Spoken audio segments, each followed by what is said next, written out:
Hi, welcome to an overview of the keys management system, which is part of the Uptivity suite. So keys management is very straightforward. There are two sides to the system. One is a backend admin, and then the other side is the app. So the app works for both Android and iOS, and the primary function for the app is really just to check the keys in and out, but to be honest, most of the stuff you can do on the system can also be done on the app side. To get started, I'll start from the right hand side and give a bit of an overview of how that works, and then I'll move on to the app. The way the keys work is they're tied against a property. So on the left hand side, what you can do is you can create properties in the system, and there's no limit in this sense, so you can put all of the properties that you have there into the system, and if they do have any keys against them, then you can see them here on the right hand side. So once you've added your properties into the system, you would then come over to the keys, and everything is basically really done from here. So what we have is a keys list. All of the keys that you've added into the system appear here. So the address, if the key is currently in or out, the last date it was in, last date it was out, who it was out by, and also the key's location. You can then also check the key out directly from the system, or if you want to reserve the key, you can also do that in the system. For example, if I choose to edit the key first, you can see the information around that key. So we generate our own ID, which board it's for. So at the moment in the system we allow different types of boards. We have a lot of work with letting agents and landlords, and typically they have 2 or 3 boards for managed properties, rentals, sales. So the system creates like a digital board which you can use against the key. The key's location or tag color, that's not relevant, but if you're using our Epson printer, which I'll come to shortly in the video, obviously the property that the key is against, number of keys, and then the alarm number for that property, and also any notes against that. You can also see a key log against that. So as a key is checked in and out, you'll see the information around that, and you can also see where the key is currently checked out to. And then we also generate a QR code once the key is saved in the system. This QR code can be printed out either using your own printer or using one that we have integrated with our software, which is an Epson LW600P. What that does is it basically prints out the tag, which can be stuck onto like a plastic keychain. What I'll do now is I'll go over to that there, just to give you a bit of an idea of that printing and how that works in terms of sticking it onto a tag. Hi, I'm going to talk about the Epson LW600P printer. We use this with Uptivity apps. This printer is portable, i.e. battery powered. You can carry this with you.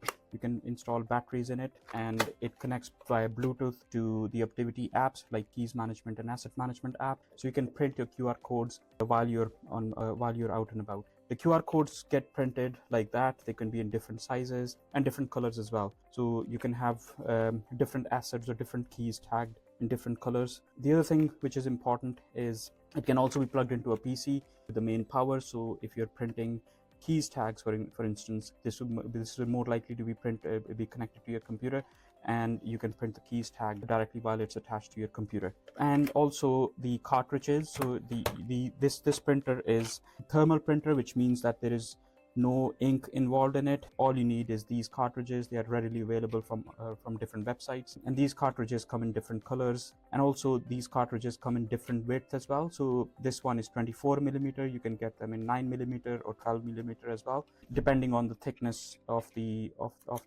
print tape that you require. And they're pretty simple to install. Open the caddy, put the cartridge in, and close, and that's pretty much it. Once it prints, it automatically cuts the tape as well. So if you would need scissors to cut the tape, and it actually comes out with the different sizes as well. Like for example, here it's a relatively longer tape, but over here it's relatively shorter tape because it's going to fit on a very limited size of tag. Now that you've got a bit of an idea, and we're moving back over to the system, once you have that tag attached to your keychain, what you can do is you can then check your keys basically in and out. So coming back to the list, what you can do is you can do this, an admin can do this directly from the system. They can check the key out, they can check it out to a staff member, who it's checked out by, the date that it was done, and when you expect it to be returned. The reason we capture an expected return date is because the system has notifications which allow you to, for example, email, send SMS to the contractor chasing that key up, and I'll come to the notifications just a bit in the video. So let's say for example I check that out, and then you'll see that key is being checked out. Most of the time this is done on an app side, but if you have an admin team in the office, they can also do it from there.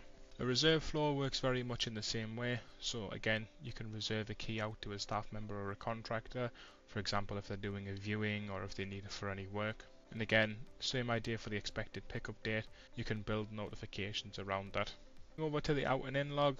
Again, the out and in log basically is, as it suggests, shows all of the keys and all of the properties in the system and shows a log basically of when the key was checked out, date it was in, date it was out, and then any signatures if you've captured them. Reserved key log does very much the same, so as you reserve your keys in the system, this will show a log of that work. Before I move over to the app side, I will show the notifications. So in our system, under the notifications, you can create two types of notification. One is an email and one is an SMS. So the SMS is coming within the next few weeks. You'll see that probably by the time you watch this video. The way the notifications work is you can create what's called a trigger. For example, for the keys, we can create a trigger based on the keys creation, when the key's checked in, when the key's checked out, and when the key's reserved. And then the system will send notifications with like your own defined template, where you can see that a key's been checked in, key's been checked out, and so on and so forth.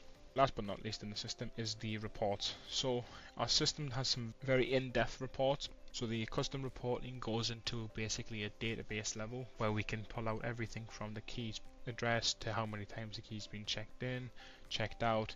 You can run a report every month, for example, to say that I want to do an audit of what's in the cabinets or what's in the system, so on and so forth. So again, our system is very unique and very in-depth, I should say, sorry, in terms of what it can actually pull from the system from a database. So again, if you want some help with building those reports, please reach out to us and we'll help with doing that. But then coming over to the app side, so very much a mimic of the live system that you see on the right. So what you have here on the app is, again, a list of all of the keys that are to be checked in. So at the moment I can see everything that's actually currently checked out in the system. In the top left hand corner I can go to keys, I can see what's out, I can see what's in, and I can obviously see an all filter. If I want to search a specific key or an address, I can search here in the top right hand corner. Going back, if I go to the keys log, again I can see really, like I say, a copy of the system of a log of all of the keys that have been checked in or out. If I want to add a key into the system, I can do this directly from the app as well. So again, very much like what we showed on the right hand side, you can do this directly from here. The difference within the app is we have a QR code functionality here in the top right hand corner. So as I was saying earlier on, once a QR code is generated by the system, what you can do is you can use that QR code. So as we scan that QR code, you'll see we have the option here to capture signatures during the check-in and check-out process.